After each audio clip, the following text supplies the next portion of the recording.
This is They Create Worlds, episode 107. Storytime with a book. 1, 2, 3, 4. If anybody wants to find me, I'll be in the last place you would look. In a place where people used to be, a land that's called reality. You'll find me there. Welcome to They Create Worlds. I'm Jeffrey, and I'm joined by my co-host, Alex. Hello. Today, we would like to say the contest is over. It's all over. This episode dropped. It's gone. It's nada. It's Zippo. We don't even know who won yet. That's true, we don't, because it is literally just closed if you're listening to this like seconds after it dropped.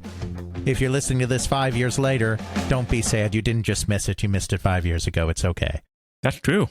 But that's right. We are closing entries now, so we will be in the very near future doing the drawing. Don't know quite yet as we record this because there's still time for more entries, how many books we'll be giving away to the general public, but it'll definitely be at least 3 counting the Patreon book, and maybe even more than that. We did have an enthusiastic response to what we were doing. We got a lot of entries.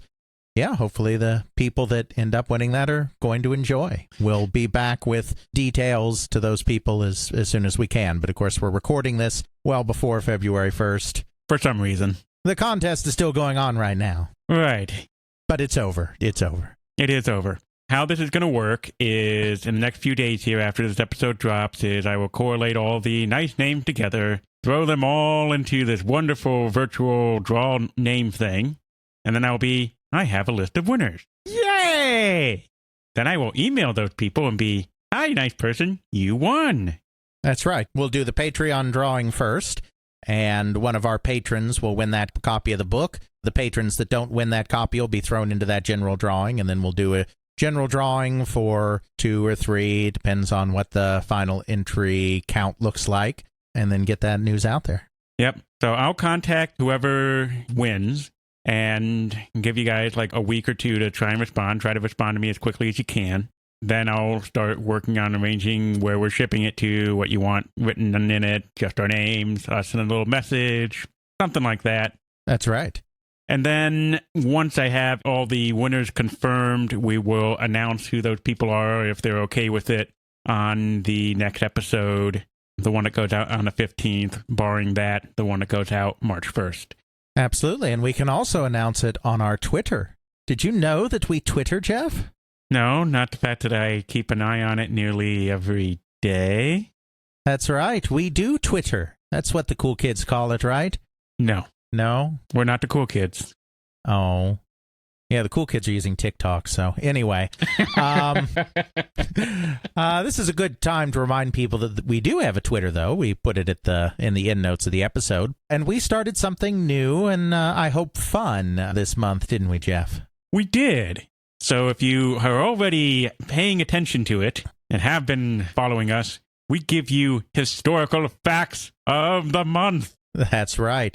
So in a kind of throwback Thursday tradition, what we're doing, and we had a few early posts about really early history, 50s and 60s stuff at the end of last year, but it really starts this month where we're doing a look back every month at what happened in the industry 50, 40, 30, 20 years ago. So most months have 4 weeks. Of course, a couple have 5. So that's why we chose 50, 40, 30, 20.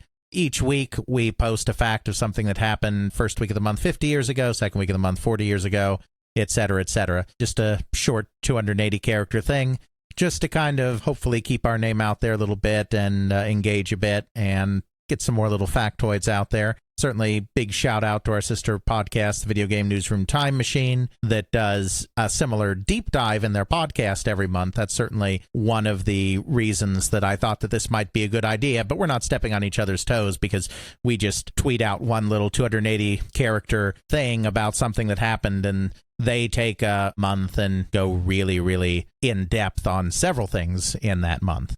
Shout out to them, though. They're fun people as well. You even did an interview with them. I did. That's true. So, yeah, we tweet. We tweet. We do a little bit of self-promotion, somewhat shamefully. Well, I mean, it's our podcast. We are allowed to promote ourselves. It's okay. Is that in the bylaws? And speaking of promoting ourselves, that's what this entire episode is about. Shameless self-promotion. But I thought this was about the glories of the adventure games and LucasArts. I have no idea what you're talking about. What is this LucasArts? I don't even know what that means, Jeff. Secret of Monkey Island, Day of the Tentacle. No, not ringing a bell. Never played any game like that obsessively for hours on end. Nope, definitely not. Okay, obviously after we record this episode, I need to take Alex to the hospital and get his head examined. So we did say that this was going to be a look at LucasArts graphic adventures. Best of intentions, real life got in the way of getting all the research together. Obviously, I'm very knowledgeable about this stuff, and occasionally I can even do an entire episode without going back and checking my notes. But video game history is bigger than my brain capacity, so there is actually a lot of prep that goes into every episode. And for a variety of reasons, I couldn't really put in the prep time this time around to cover that topic the way it deserves. So we are going to hit that next time. That will be our next episode after this one. Instead, we're moving up something that we'd already planned to do at some point. This isn't like that weird half-hour thing we did that one time where it's just like, oh, shoot, and now we have to wing it because we need an episode and we don't have anything. And if we ever do that again, I'm using that special music. Right. So this is a real episode, and it's actually something we had already planned to do. We're just moving it up in order because it's something that didn't need nearly the same amount of prep time. As everybody, hopefully by now that is a regular listener knows, I wrote a book. Yay! First of a 3-volume history of the video game industry. They Create Worlds, the story of the people and companies that shaped the video game industry. Available CRC Press, the publisher, from their website, Amazon, BarnesandNoble.com, other major online retailers. So what we thought we'd do this time is actually do a reading from the book. I've chosen a chapter in the book. We're going to do a reading of it so that you can kind of see what approach I've taken, what I'm doing with this book, what some of our happy listeners have just won, etc., etc. Now, we're not just going to do a straight reading. This is a podcast. We'll stop and interject and interrupt and go on tangents just like we do in every episode. This is a one-off kind of thing. I mean, we might do the same thing when Volume 2 drops in a couple of years, but not going to be reading through the entire book on the show, which would certainly not make my publisher happy, I'm sure. I did retain the copyright on it, so they can't get upset with me for teasing one chapter out there, because it's mine. But so we thought this would be a fun way to promote the book a little bit and have a conversation about something. So hopefully if you're on the fence about buying the book, this might push you over the edge. That's right. Or it may make you run away in terror and never want to read anything I write ever again. So I guess we're taking a chance here. Julian doesn't approve of this. Julian really wants to listen to your book. Well, we're going to listen to a chapter of it at any rate. But which chapter? This is an important thing to know. We are going to do Chapter 18, entitled Breaking Out in Japan. That sounds eerily familiar to what we did about the whole Japanese arcade and video games right after the war and all that fun stuff. Some Sega was in there. Absolutely. There are a few things within here that we have talked about before, but there's also some stuff in this chapter that we haven't talked about before. That ought to be fun. Fun, you say? Fun? Yeah, why not? So we will learn more about Japan than we have ever learned before. Something like that. So, as I said, this is Chapter 18. It's somewhere in the middle of the book. We've already laid a lot of groundwork here for what was going on in the arcade business in the early 70s. And this one kind of takes off starting in about 1975 and covers a few things within this time period here. Talks about the development of Breakout and how it became big in Japan, how the Japanese industry began growing as a result of that. So before we get started, just want to say that kind of the format of this book, every chapter is thematically coherent. Each one kind of covers one topic. It pulls in stuff. Some of the topics are broader than others, but I try not to just make it a litany of this company came along and did this game, and then this company came along and did that game, and then this company had this game, followed by this company during that game. because nobody really wants to hear that. So I try to focus every chapter thematically. I usually have a brief introductory portion at the beginning of the chapter. Sometimes that introductory portion is a little more tangential to the rest of it. It's usually something that sets the scene a little bit and quite honestly, it's a place where I sneak in little thematic snippets that I couldn't make fit into any individual chapter, but I felt like I wanted to get in the book somehow. They're not non sequiturs because each one of these introductions leads directly into the main subject of the chapter, but they're often coming at it from a slightly different angle or including some information I couldn't fit in the book in any other way. So without further ado, let's get started on Chapter 18, Breaking Out in Japan. This won't be a straight read-through. We will definitely interrupt ourselves occasionally as we go. In May 1975, a new player appeared in the coin-operated video game industry called Fun Games Incorporated. The founder of the company, Oberto Alvarez, was a banker forced to leave Cuba in 1962 due to his opposition work against Cuban leader Fidel Castro. After arriving in the United States, he took a job as a janitor at the Cora-Built Container Company in Alameda County and rose to become VP of Wood Products. Cora-Built built shipping containers for coin-op manufacturers, providing Alvarez his introduction to the amusement industry. Like Harry Couric at Meadows, he decided to establish his own coin-op manufacturer because the industry appeared recession-proof. The key employees of Fun Games, salesperson Pat Carnes and engineer Larry Leppert, defected to the firm from Atari after becoming fed up with the chaos, financial difficulties, and politicking that marred Atari during the John Wakefield presidency.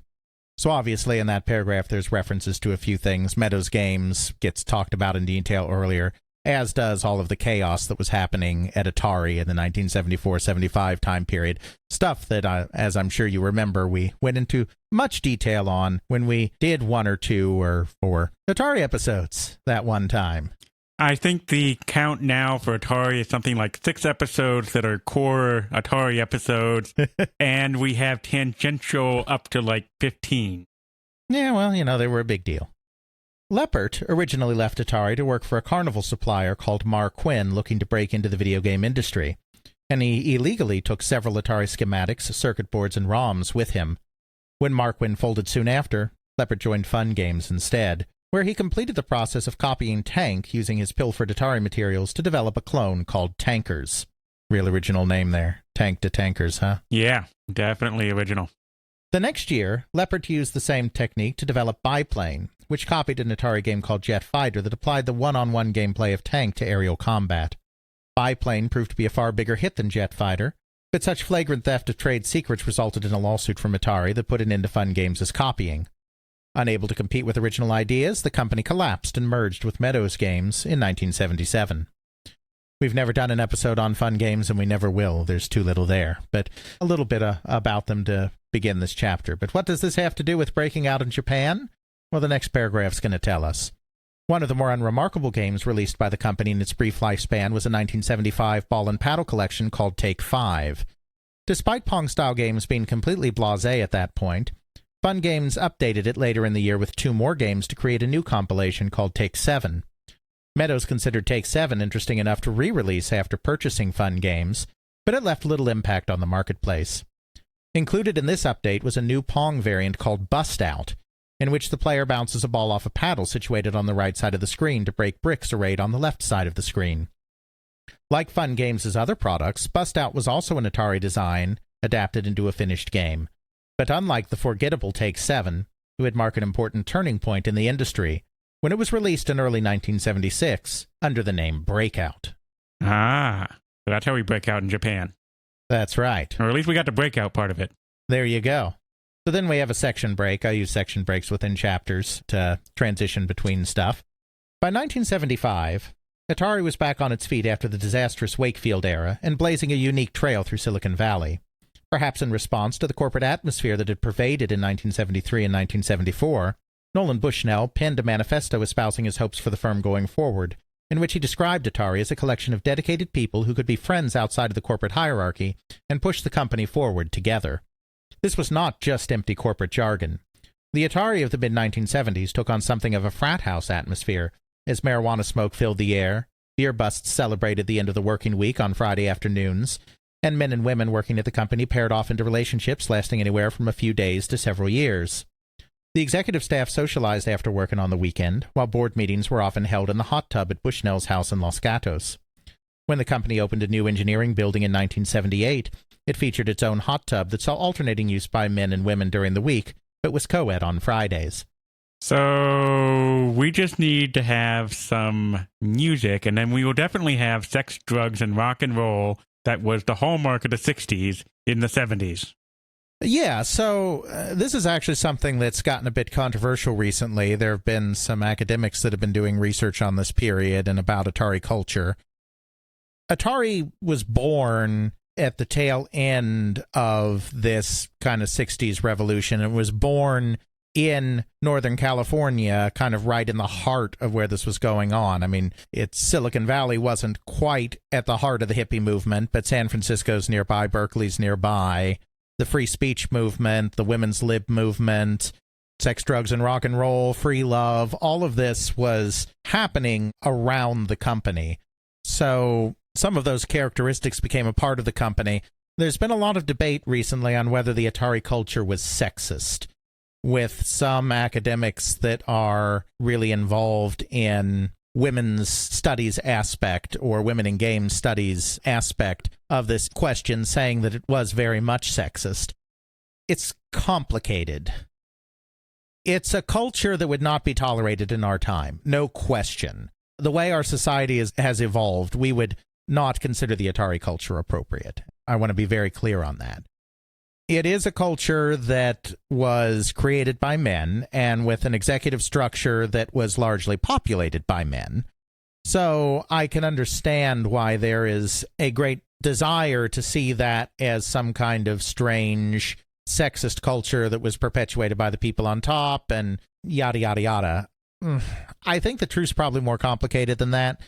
It was a period of time when the society was changing and attitudes to love and sex were changing, and even feminist attitudes towards sex and sexual relations were very much changing. I think these days, when this period's reevaluated, and I'm not an expert on feminism or women's studies, so I could be getting this a little wrong, but I think when this period is evaluated today, it's seen as an incomplete feminist revolution and a kind of disappointing feminist revolution that didn't actually end up creating a more equal society, but instead ended up changing kind of the way sexual relations were working and making them freer and making moving between partners easier, but didn't necessarily eliminate or lessen too much the male power or the patriarchal power in those relationships.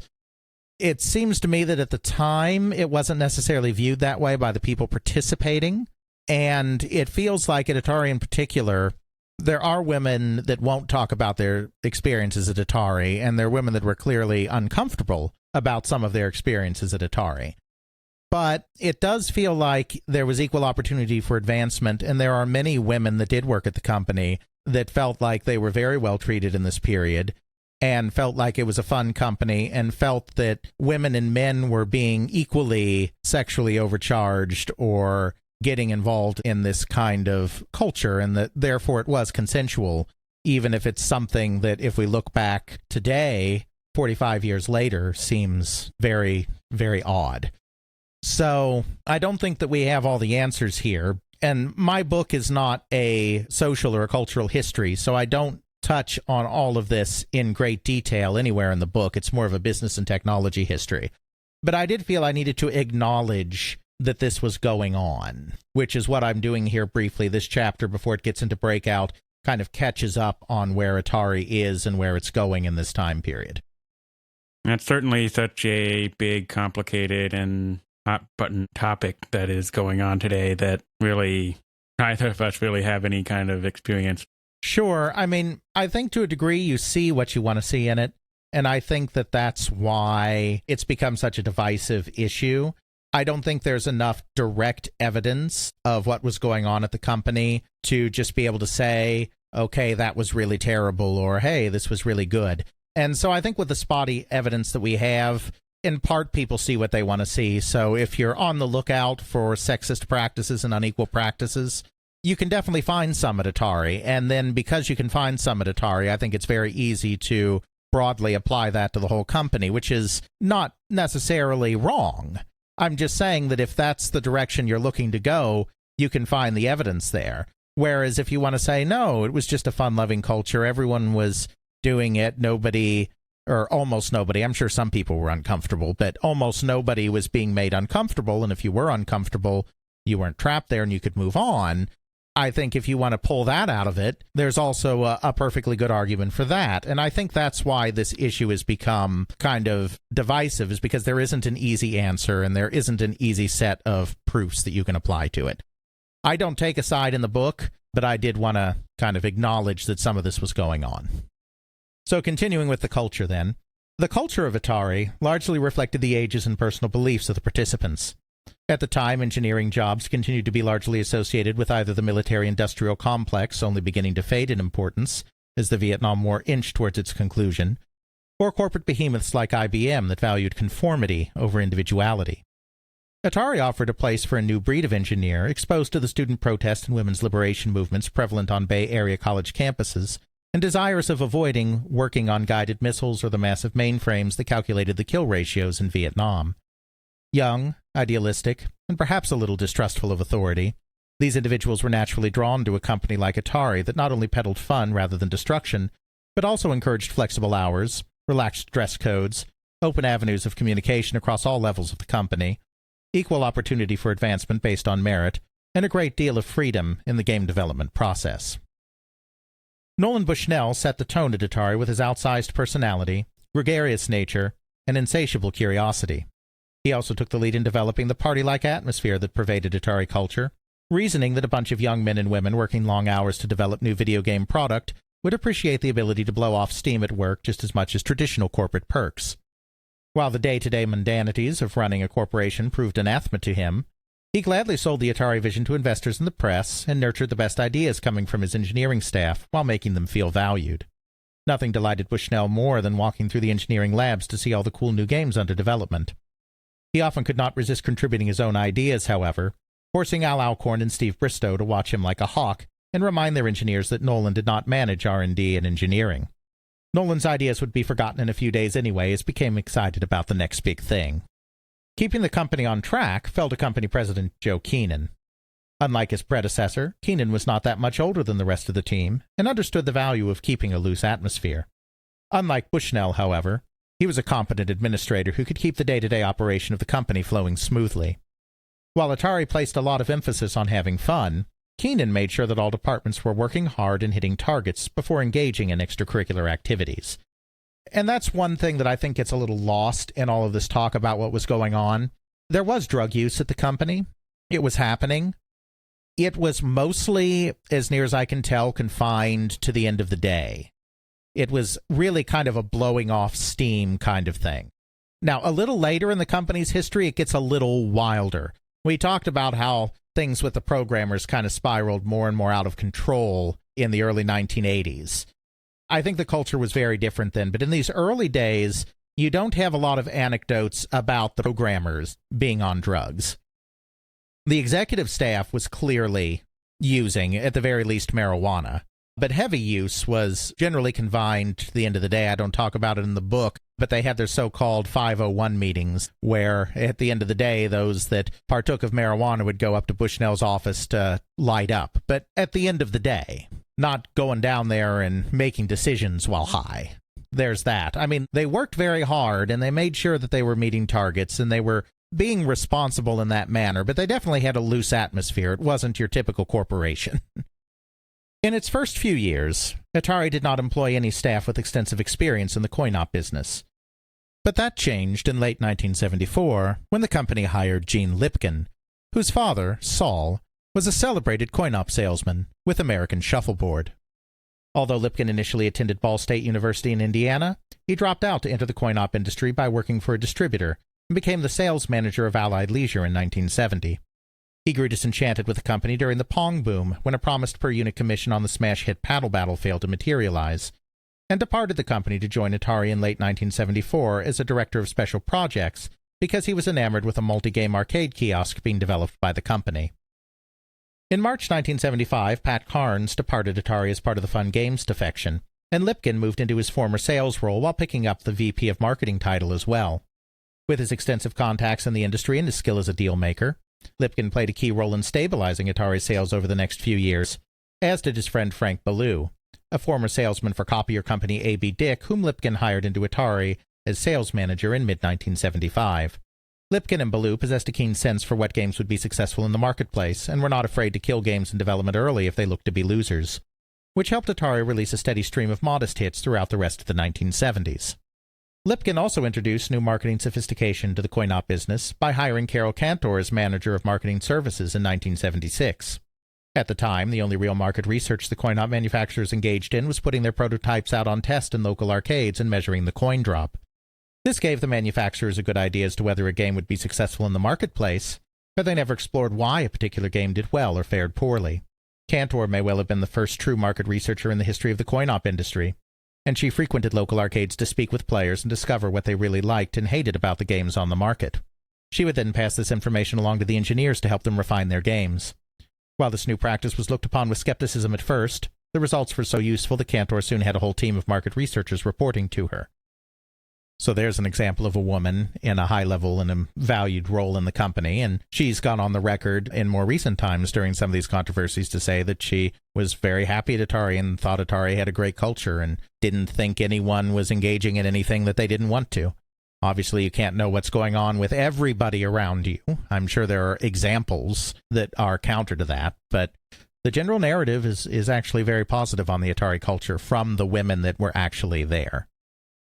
New game ideas at Atari came from a variety of sources, but one particularly fruitful practice initiated in this period was for the entire engineering staff to attend off-site retreats dedicated solely to brainstorming new game ideas.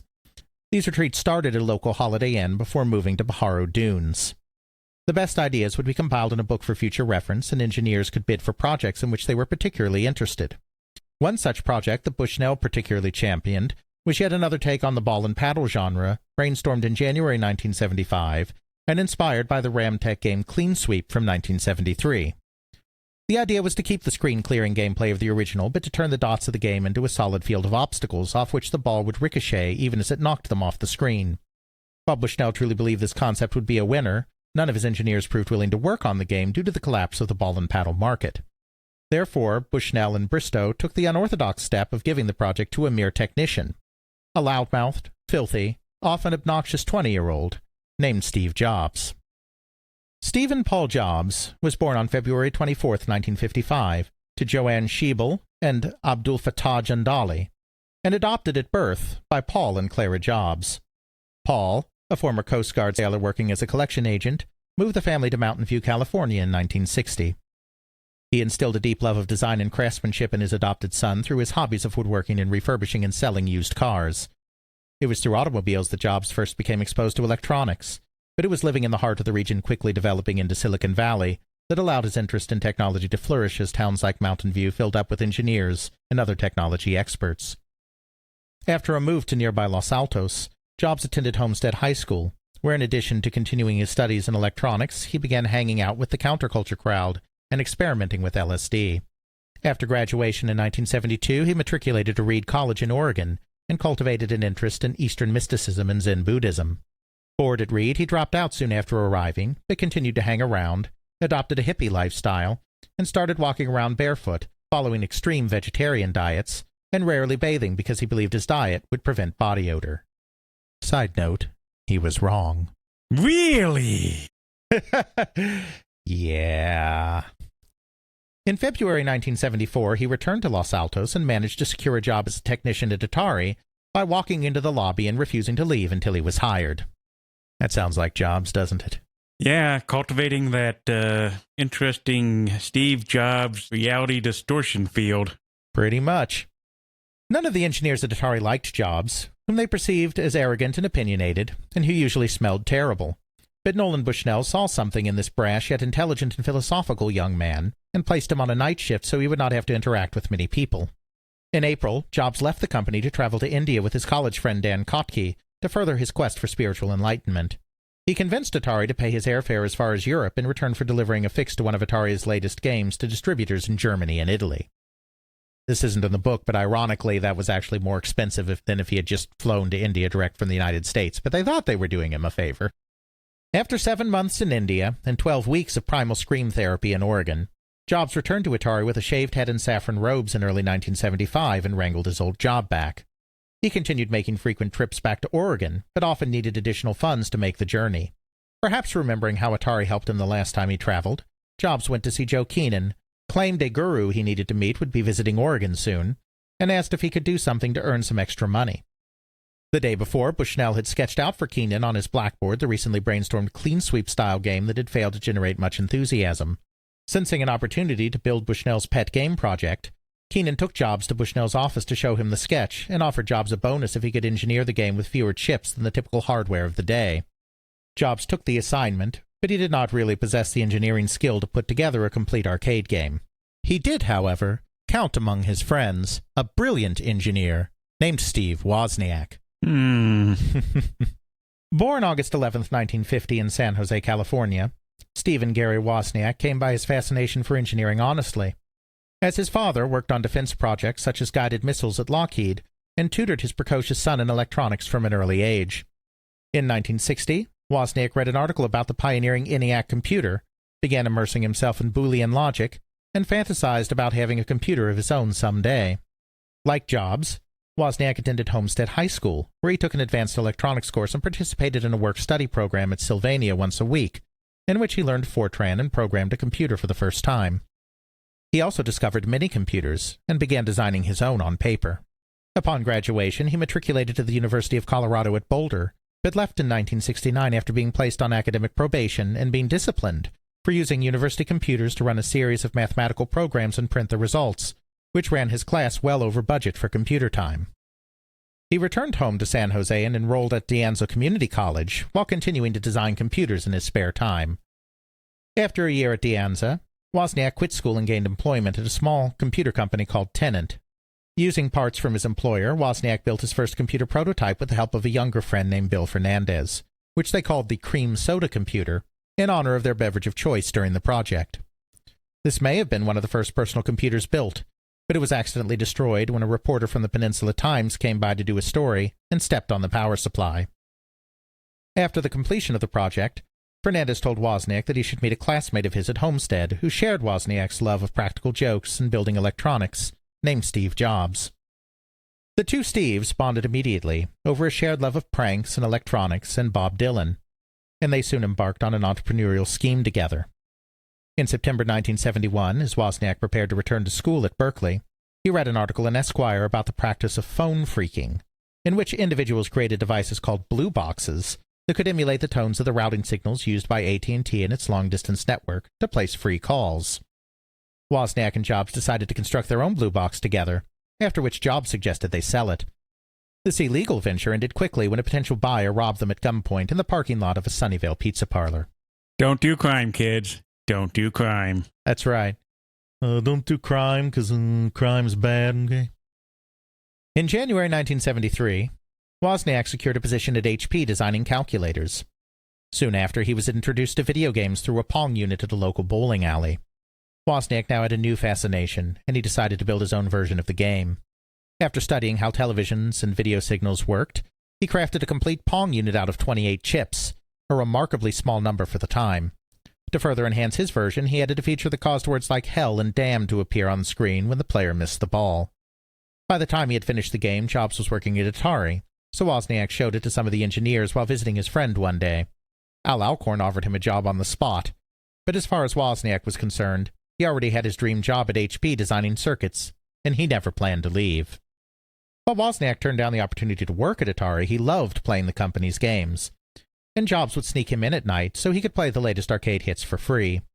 It was in this context that Jobs asked Wozniak to implement the game Bushnell sketched out for him. There was an additional catch, however. Due to the impending guru visit, Jobs told Wozniak that they had to complete the job in just 4 days. Wozniak decided he was up for the challenge. So Atari didn't say they had to create it in 4 days. But Jobs, because he had places to be, told Wozniak they had to complete it in 4 days.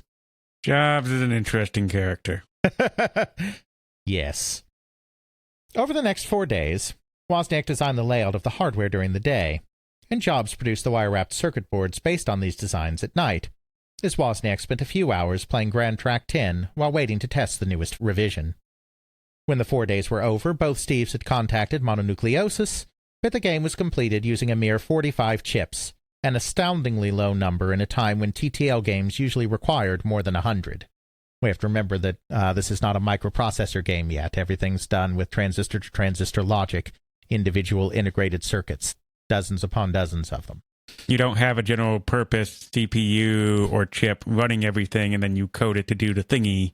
You pretty much do, I'm going to have a whole bunch of logic gates that's going to do this thing, and I'm just going to throw them on effectively a breadboard and then hope it works. Exactly. And 75 here, when this game is being prototyped, is kind of right at the transition period, but Atari hasn't started doing microprocessor games yet at this point. Breakout is, in fact, their last major hit that did not run on a microprocessor. Jobs paid Wozniak half of the design fee for the game, but he did not tell his friend about the bonus for removing chips and kept all that money, several $1,000s, for himself. True story. Atari accepted Wozniak's schematics and wire-wrapped prototype, but had to completely re-engineer the game for release. Although Wozniak's design was efficient, it was also idiosyncratic and impossible for Atari's technicians to understand for testing purposes. He also failed to complete several features, including coin control and sound, while also incorporating several components like an LED readout for the score that were not suitable to a coin-operated product. Atari engineer Gary Waters used Wozniak's work as a base, but discovered several glitches in the logic and received permission to use a typical Atari layout, thus largely negating the chip savings that Wozniak had engineered.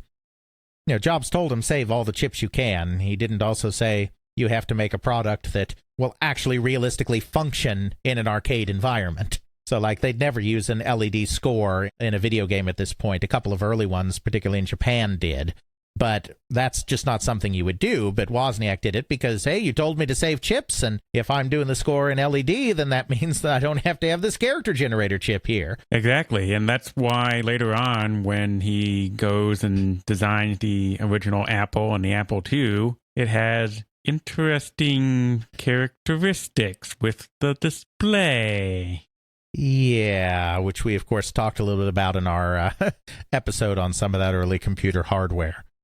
He, this being Gary Waters, to bring us back into it, he also added proper on-screen scoring, sound, and a two-player mode to the game. Once the redesign was complete, Atari released Breakout in May 1976. It proved to be a smash hit and sold over 11,000 units, which was very good for a game at the time. Anything that broke 10,000 units at that time was a monumental hit. Typical hit sold in the, mid-thousands, 4, 5, 6,000, so 11 was very good for that time period. As popular as the game was in the West, its impact was even greater when it reached Japan later in the year through the Nakamura Manufacturing Company. We might have talked about them at some point. I think we did. Atari had been interested in releasing its products in the lucrative Japanese coin-op market since its earliest days, so John Wakefield established Atari Japan in August 1973. Wakefield placed Kenichi Takumi. I never know where to put the emphasis on the syllables in Japanese names, but Kenichi Takumi, or Takumi. Takumi sounds more correct from what little Japanese I hear. Yes, but they sometimes emphasize in different places. In charge of the company, a salesman who graduated from Japan's prestigious Waseda University and spent time at National Cash Register in the Ohio State University. From its inception, the company was beset with a host of problems stemming largely from both Atari's unfamiliarity with the Japanese market and Takumi's own lack of experience in coin-op, including an inability to pass product through customs or attract local operators to take the games. Takumi finally approached Masaya Nakamura in early 1974 to ask Nakamura Manufacturing to serve as a distributor. Nakamura was already thinking about global expansion now that his firm was one of the largest coin-op manufacturers in the country, and readily agreed. Obviously, I've already covered the early history of Namco of Nakamura Manufacturing in a previous chapter, which is why we hit them right in the middle here. Even with Nakamura's help, Atari Japan continued to fall apart as employee theft ran rampant, and Takumi simply stopped coming into work. Leadership of the company fell to its general manager, Hideyuki Nakajima, an ambitious executive who had left the employment of the Japan Art Paper Company because he knew he would never be more than a faceless cog in a machine at the large and venerable papercraft firm. Nakajima possessed an unusual entrepreneurial spirit for a Japanese salaryman, so when his brother, a lawyer helping to set up Atari Japan, told him about the new coin-op subsidiary, he leapt at the chance to be involved. Now its de facto leader, with Takumi's departure, Takumi, whatever, he began putting some of his own money into the company to keep it afloat, and asked Nolan Bushnell to give him time to right the ship. Unfortunately, Atari was in the midst of the financial woes that almost destroyed the company, and could not afford to wait for a turnaround. Selling Atari Japan would be crucial to fixing Atari's cash flow problems, so the firm required a sizable return on the sale. Ron Gordon, still acting as a fixer for Bushnell at the time, approached both Sega and Taito about a deal, but neither was willing to offer much considering the poor showing made by Atari's games in the country. Next, Gordon approached Nakamura to see if he might take Atari Japan off his hands. At first, Nakamura refused. While a major player in the Japanese market, Nakamura Manufacturing was still a relatively small company, with a market capitalization of just 80 million yen, far less than Gordon's asking price. But Nakamura understood that even though electromechanical games still ruled Japan at the time, video was the future of the industry. Gordon convinced Nakamura that he may never have another chance this good to break into the new medium, and Nakamura agreed in July 1974 to meet Atari's 296 million yen, $1.18 million, asking price for Atari Japan. The Atari deal called for Nakamura to pay the full amount by October 1974, but he quickly realized he would be unable to meet that obligation. A 2-day negotiation followed in August, after which Bushnell and Gordon relented since they had no other good options for selling the business, and allowed Nakamura to pay $550,000 immediately and $250,000 a year for 3 years. Nakamura managed to acquire loans from several banks, despite the general unwillingness of the financial sector in Japan to deal with coin-operated amusement companies, and completed the purchase by assuming a debt that would take 2 years to pay off. Atari Japan remained a separate subsidiary of Nakamura Manufacturing under Nakajima, who ultimately stayed on despite a reluctance to work for another established firm after Nakamura elevated him to a vice presidency in Nakamura Manufacturing and charged him with boosting international sales. Over the next 2 years, Nakamura released several Atari games in Japan and experienced some success with products like Tank, but this was the height of the metal game fad. We've talked about metal games sometimes in the past. Multiple times. Those slot machine-like things, exactly. And of course I talk about them earlier in this book as well. And video games failed to have a large impact in the coin-op marketplace. By 1976, the Japanese government was beginning to crack down on metal games, and the coin-op industry was on the lookout for something to replace them. Breakout did not appear to be the answer at first, as distributors at the annual Japanese amusement show were far more interested in Taito's import of Midway's Tornado Baseball. But its simple, yet addictive gameplay, and requirement for only one player helped it slowly gain popularity, until Nakamura proved unable to keep up with demand. This led other companies to create their own versions of the game, including some that had never been involved in the industry before. The first Japanese company to release a Breakout clone was a pachinko manufacturer, called the Universal Sales Company.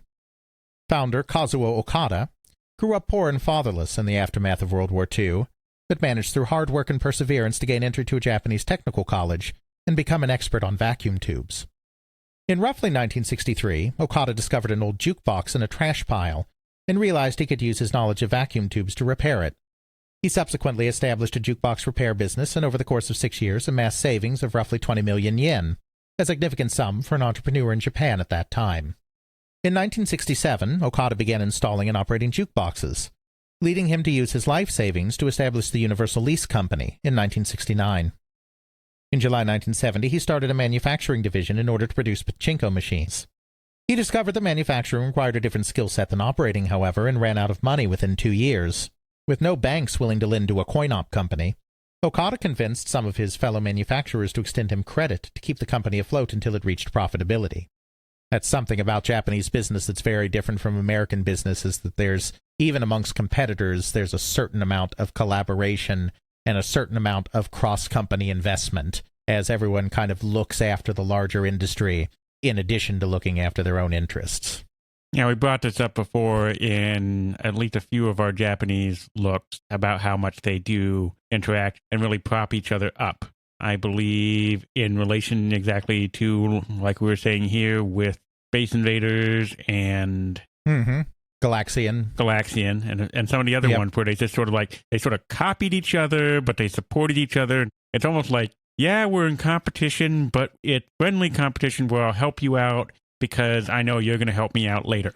Right. I mean, it can still be cutthroat at times, but the idea is, it's that Japan communal thing. The idea is, even as we all strive to be number one, we need to make sure that the overall industry, the overall community doesn't fall apart, which is why there's a little bit of that sharing. After Breakout became successful, a jukebox vendor named Takeshi Miyajima asked Okada to manufacture a version for him. Released to scratch in early 1977, Universal's game helped kick the Breakout fad into high gear by paving the way for other companies to release their own machines. As Breakout and its imitators found success in Japan, leading coin-op company Taito struggled with a new problem: the decline of its traditional jukebox business. The culprit was a new type of coin-operated music player called a karaoke machine, into which a patron could insert a 100-yen coin to sing along with the backing track of a popular song. That would totally not take off in Japan and was just a horrible waste of time. Absolutely. Yes. I'm lying. The inventor of karaoke, Daisuke Inoue, was working as a club musician in Kobe when a regular customer asked him to record piano accompaniment for several songs. The salaryman made the request because he would be meeting business clients out of town and would be expected to sing, but he felt only Inoue's arrangements made him sound any good. This worked out so well for the businessman that he asked Inoue for more recordings, leading Inoue to envision the karaoke machine. Released as the Juke 8 in 1971, Inoue's machine achieved sales of 25,000 units within a year. As Inoue never patented his system, he was soon joined by a host of imitators, as karaoke quickly became a national pastime. In this environment, the jukebox was quickly displaced. To regain a foothold in the bar market, Taito experimented with a new type of arcade cabinet called a tabletop or TT model, a flat sit-down cabinet that would allow a player to eat or drink while playing the game housed within. This approach was similar to the cocktail table design several U.S. manufacturers had adopted to expand the Pong market into high-end establishments, which had not infiltrated Japan in large numbers. Due to its popularity, Taito decided to make its Breakout clone the first game it released in a TT cabinet. Deployed in 1977, TT Block took the industry by storm as some establishments rushed to replace all their tables with TT games due to the incredible revenue they generated. TT cabinets extended video games into Japanese clubs, snack bars, and coffee and tea houses for the first time, thus greatly expanding the reach of arcade video games and helping them become a significant force in the Japanese coin-op industry for the first time. For the Nakamura Manufacturing Company, which changed its name to Namco in early 1977, the entry of Universal, Taito, and other firms into the market was problematic. Atari continually proved unable to ship enough units for Namco to meet demand, thus providing an opportunity for these other companies to establish a foothold in the marketplace.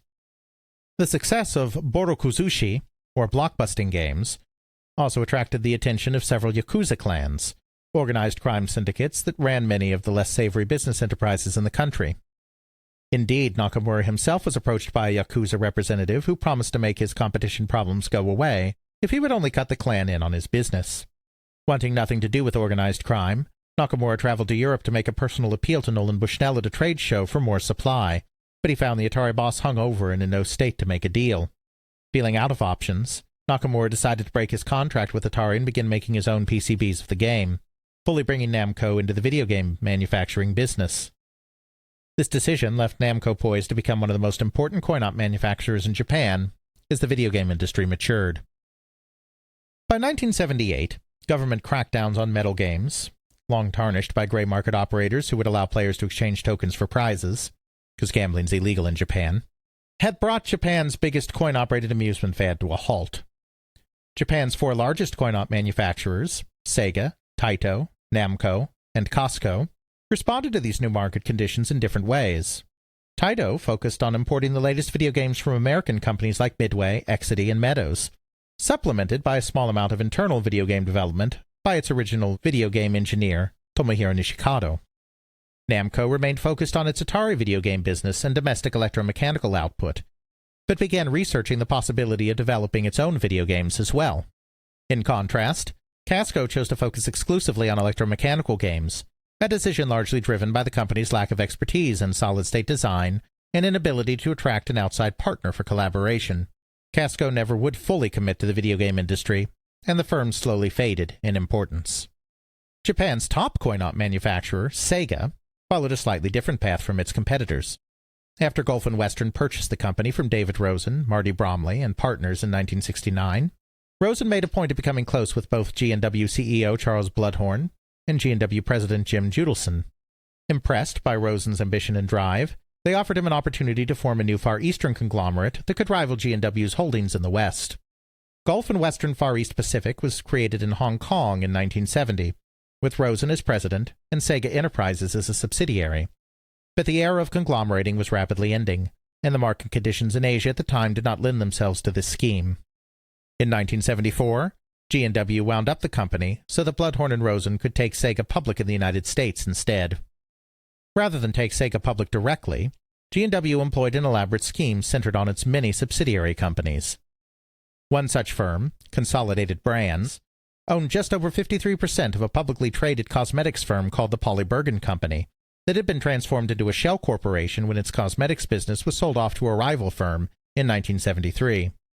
In March 1974, G&W carried out a reverse stock split to increase its holdings in Polly Bergen to 95%, shifted ownership of Sega Enterprises Limited to the former cosmetics firm as a subsidiary company, and renamed Polly Bergen to Sega Enterprises, Inc. Rosen became chairman, CEO, and president of the new parent company. A G&W executive with extensive experience in the consumer electronics business named Harry Kane, who had joined Sega as executive vice president in 1972, took over the day-to-day operations of Sega Enterprises Limited in Japan. So we did an episode on this. Sega's history is confusing and almost nobody ever gets it right. But this is the period of time when it reaches one of its most confusing junctures, because you have Sega Enterprises Incorporated, which used to be a completely different company and just had its name changed, and that became the parent company of the business.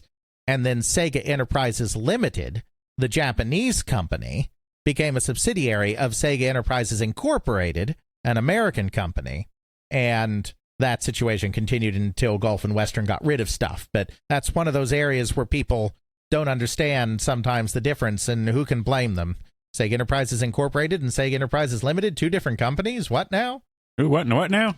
There's a little bit of a tangent, but I think it's time for a tangent. Yay. This is actually the story of Alex telling me the entire thing of Sega is the thing that put the idea in my head of doing this podcast. Because we were hiding in my basement after the power went out. Because we're nerds who hide in the basement when the power goes out. And sometimes even when the power's on. That's true.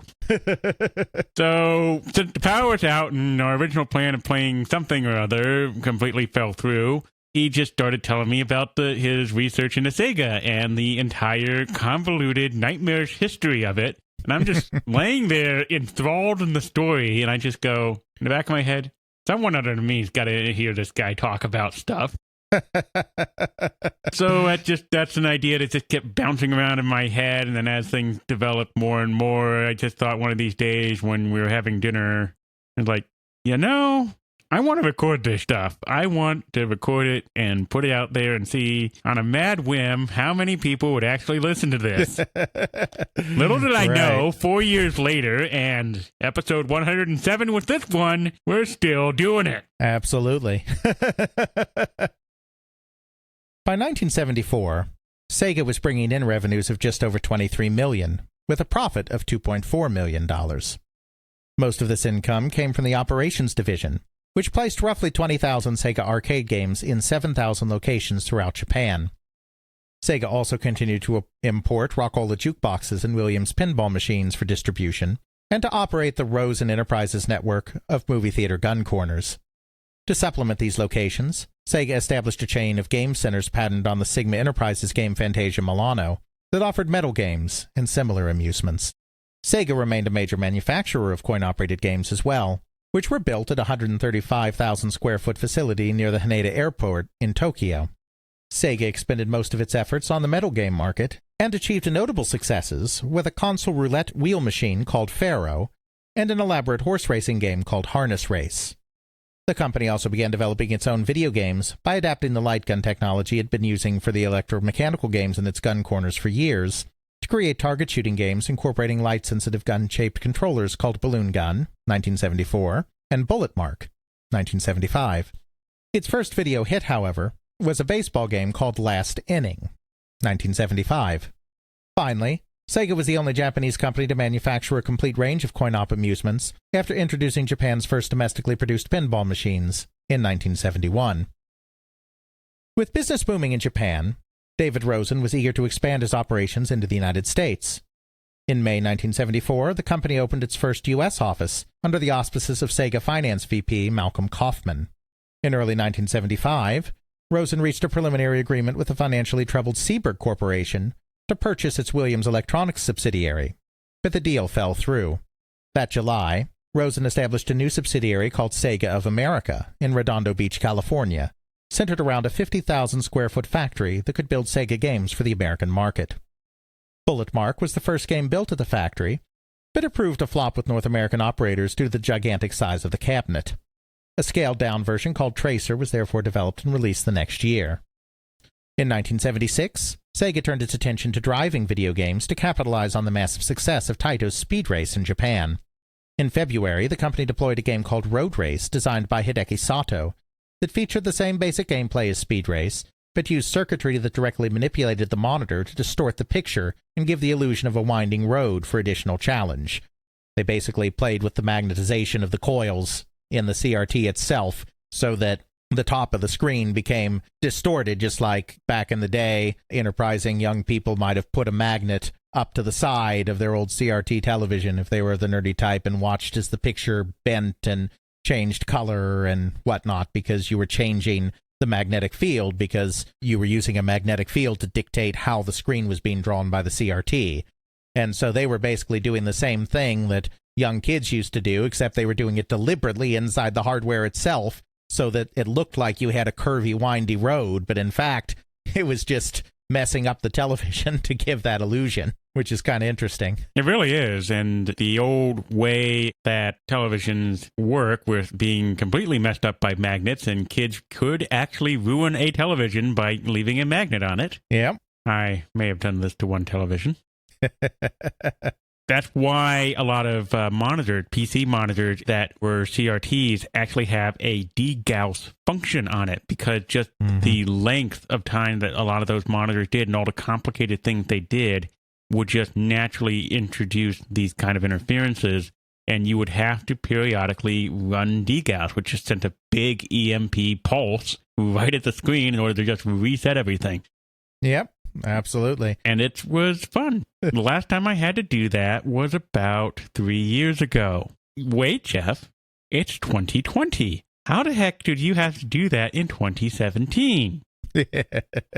I work at a manufacturing plant doing IT for them, and some of the very old milling machines and the things that control them are cost prohibitive to upgrade to something newer. I mean, like office stuff is all newer. But a lot of the older milling machines run Windows 95, 98, or even older systems, depending on the age of it. And there are systems that we have that are CRTs. And so my ancient knowledge of how all this stuff works is actually beneficial, because I had to make everything from DOS to Windows 2012 and Windows 10 all play nicely together, which is an entertaining challenge. Indeed it is. And by entertaining, he means leaves him crying in a corner. Yes. I think my favorite story of making ancient technology work is remembering something that I did when I was about 12 years old. And that was making a 286 computer work. You say, Jeff, a 286 computer? That would just work. No. You see, back in the day, kids, you had to actually tell your computer how big the hard drive was. The computer wouldn't go and talk to the hard drive and go, oh, how big are you?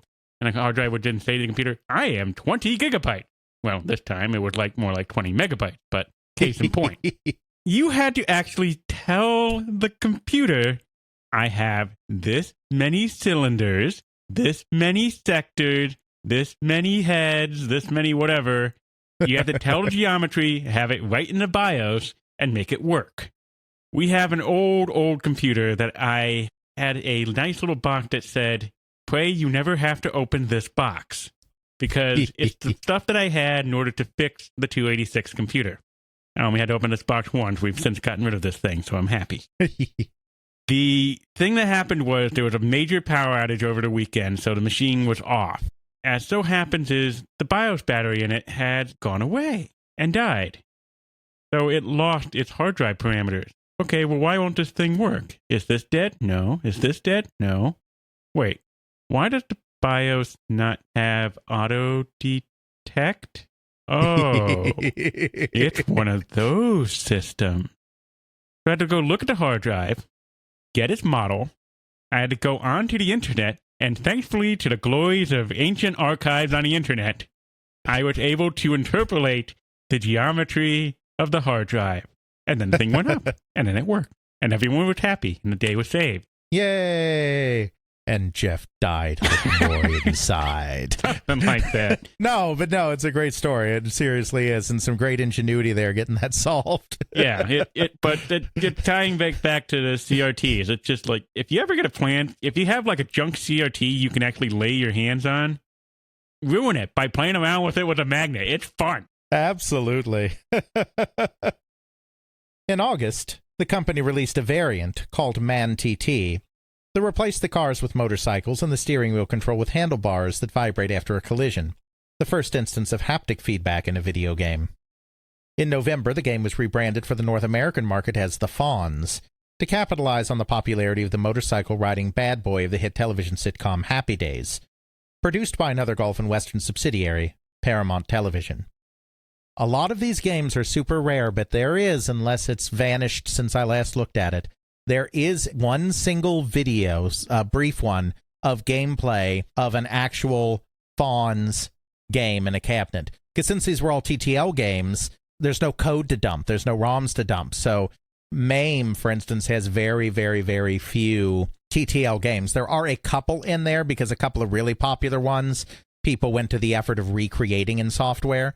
But most of this early 70s output couldn't be dumped, can't be saved in that way, so you would have to go out and find an arcade cabinet. And since many of these games sold in very few numbers, low thousands, and games naturally wear out over time, and it's been 40 years plus, it's very hard to find some of these. But there is one gameplay video of the Fonz, and we will definitely put that in the show notes because it is the same game as this road race, just with different graphics. You can see in that, even though there's no road race videos online, at least that I've been able to find, you can see this exact curving effect of the top of the screen that we're talking about in that Fonz gameplay video. As the licensing agreement for the Fonz indicates, David Rosen was keen on turning the U.S. market into an important profit center for Sega. He was also convinced of the necessity of cultivating North American engineering talent for his company's arcade games. His Japanese staff was still primarily focused on electromechanical game design, so he sought to hire engineers with solid-state and computer engineering experience in the United States who could collaborate with his engineers back in Japan on new technology. In 1976, Rosen appointed Sega Enterprises Limited Executive Vice President Harry Kane as the new president of Sega of America, and brought in Dane Blau from General Instrument to replace him as Executive VP and COO of Sega Enterprises. He also hired an RCA engineer named Richard Norwalt with an extensive background in solid-state circuits and advanced display design as Vice President of R&D. One of the first fruits of this R&D effort was a microprocessor-driven quiz game called Tic Tac Quiz, deployed in December 1976. Sega also looked for other ways to penetrate the North American market outside of coin-op game manufacturing and R&D. In July 1975, the company purchased a 50% stake in a company called Kingdom of Oz that operated 4 arcades in California shopping malls. That number rose to 6 by March 1976 when Sega made Kingdom of Oz a wholly owned subsidiary and renamed the arcades Sega Centers. In June, Sega expanded into consumer electronics by purchasing the assets of Muntz Manufacturing, a producer of projection television systems that the company marketed under the SegaVision brand name. That's another one of those old technologies that were really cool in their day and then were rendered completely obsolete. So most of us had those CRT televisions. I still have a CRT. Yes. But generally speaking, CRT televisions could only realistically reach a certain size. You wouldn't have anything like a 65-inch CRT television like those 65-inch flat screens that people put in their homes these days. But I really want one of those too. So the way they got around that back in the day is they actually created what they called projection televisions, which was basically, for all intents and purposes, a movie projector pointing at a screen, but they packaged it in such a way that it felt like a television product and not like you were showing a movie projector on your wall or something. So that was a kind of fancy way to get a bigger screen in your house in a time where the technology was limited to be able to do so with a CRT. And the problem with those is they usually looked pretty washed out. And unless they were calibrated well, they had issues. Also, I think as they aged, they even became more washed out. Yeah. I'm not sure if you saw it, but someone's house that I went to in the basement, they actually did have a Super Nintendo hooked up to one of these things. And seeing Zelda Link to the Past in giant glory was quite entertaining. I bet. Yeah, it's one of those technologies, very few people had them, and it kind of faded away. But for a brief period of time, it was the 65-inch flat screen of its day. By the end of fiscal 1978, it was clear that Sega's expansion into North America was not working. The television manufacturing business proved a complete disaster and was suspended in early 1978. While a downturn in the U.S. market for coin-operated video games left the company with excess inventory and a sharply curtailed release schedule. Only the arcade operations, by now expanded to a dozen locations, turned a profit, but only after suffering through 3 years of losses.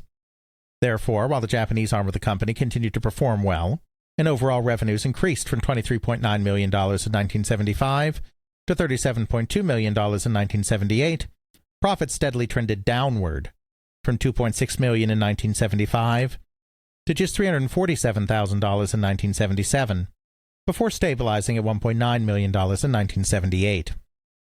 These difficulties did not just hit Sega, but the entire coin-op video game industry, as the solid-state revolution begun by Spirit of 76 and Gunfight in 1975 contributed to a revitalization of the game of pinball.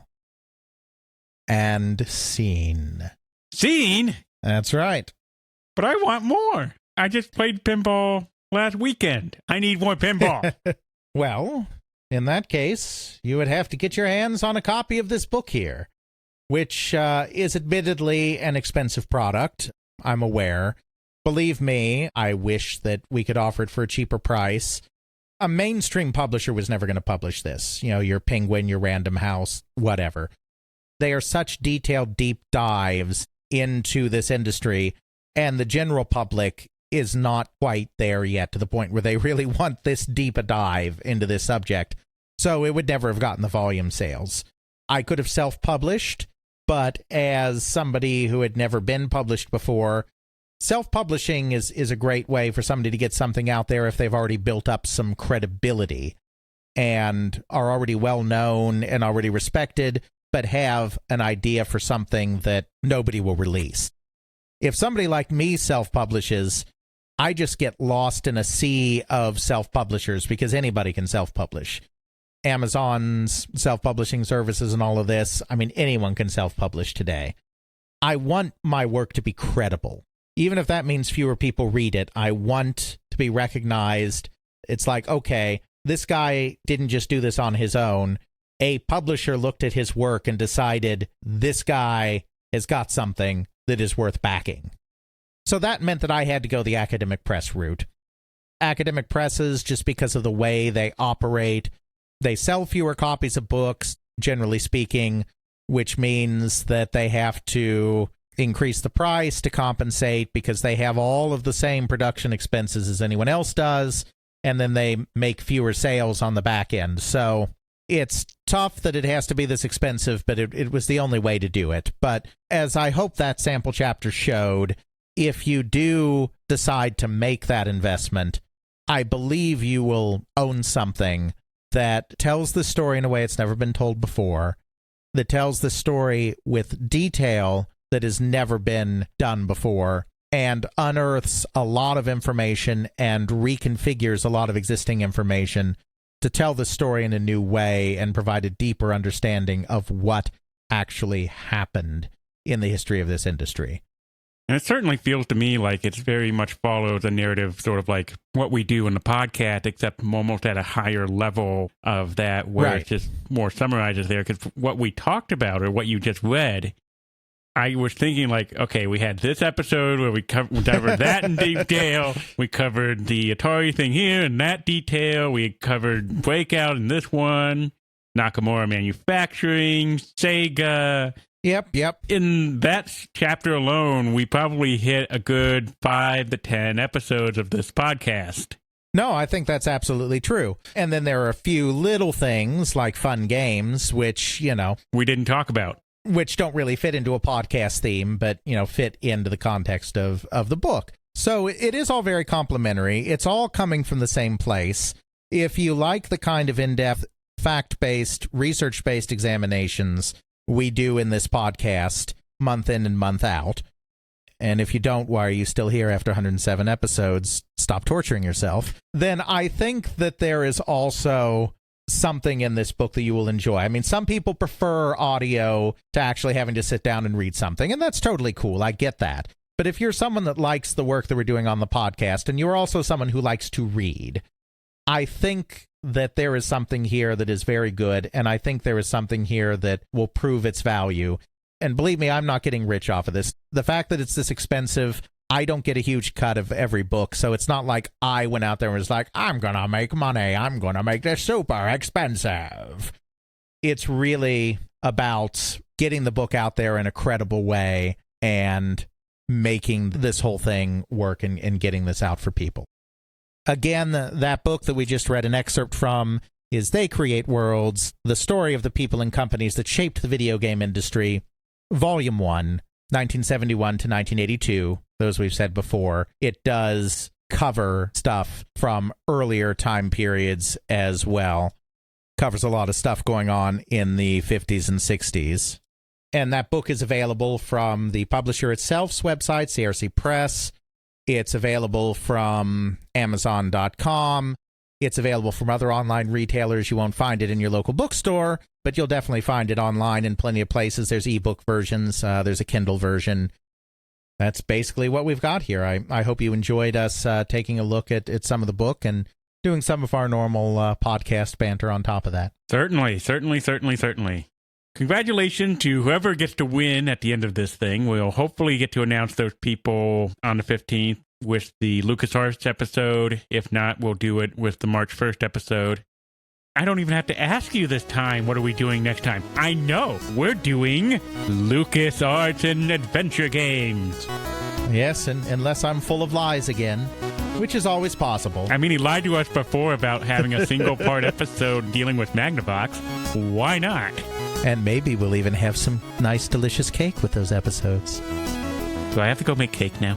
No, I'm making a reference to the cake being a lie and all of this being a lie. But that's the wrong franchise.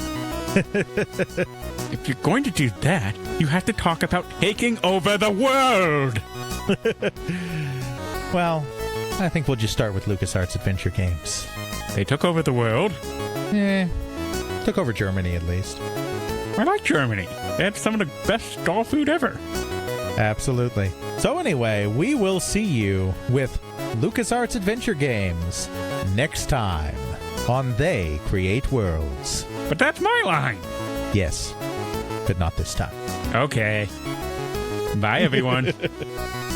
Check out our show notes at podcast.theycreateworlds.com, where we have linked to some of the things that we discuss in this and other episodes.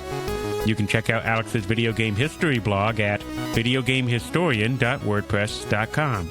Alex's book, They Create Worlds, The People and Companies That Shape the Video Game Industry, Volume 1, can now be ordered through CRC Press and at major online retailers. Email us at feedback@theycreateworlds.com. Our Twitter is TCW Podcast. Please consider supporting us on Patreon at patreon.com/theycreateworlds. Intro music is Airplane Mode by Josh Woodward, found at joshwoodward.com/song/airplane mode, used under a Creative Commons Attribution License. Outro music is Bacterial Love by Rolla Music, found at freemusicarchive.org, used under a Creative Commons Attribution License.